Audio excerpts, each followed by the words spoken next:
Ayan, tapos na tayo sa home service ulit. Another home service. Nakatapos na naman tayo. Uwi naman tayo baba para makapagpahinga dahil pasok pa yung trabaho bukas. Ayan.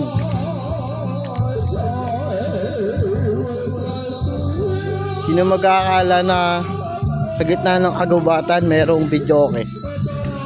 Kahit ako nagulat eh. Oh. May videoke, nagpagawa ng videoke at saka generator sa gitna ng kagubatan. Ang galing, no? Panis.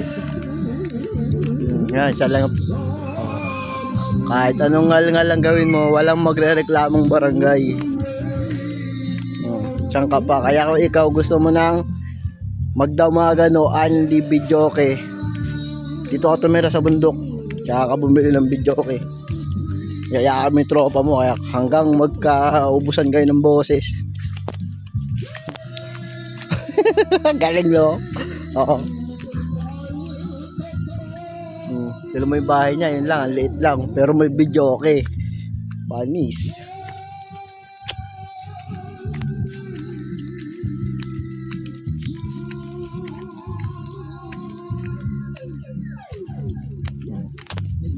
Ito kasi, oh.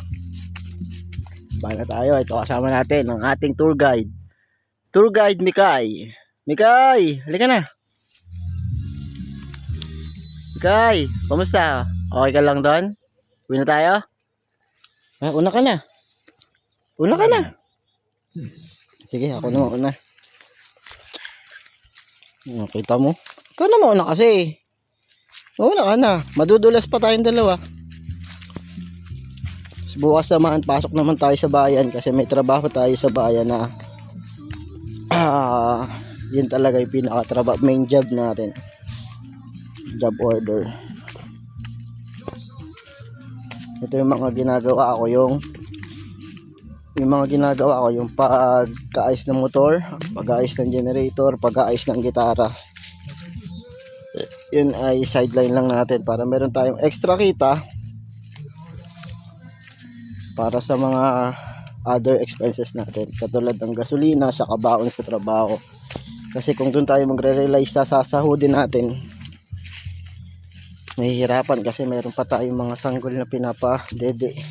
Kasi dalawa na yung sanggol ko, yung isa nasa tiyan pa lang, yung isa nakalabas na, tapos may pinag-aaral pa tayo. Siyempre kaya buti na lang may mga nakakaintindi. Yan. Tara Mikay, tara Mikay.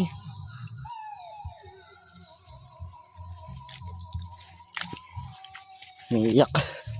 Pala iniwan siya. Dahan-dahan lang talaga rito kasi madadapa tayo pag hindi tayo nag-ingat eh.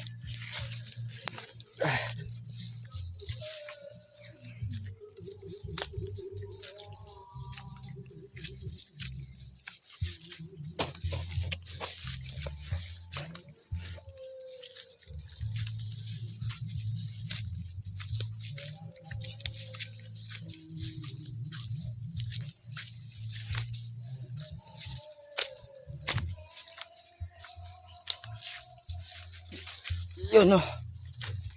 Halika, Mikay. Yan, naka lang sa tabi ko.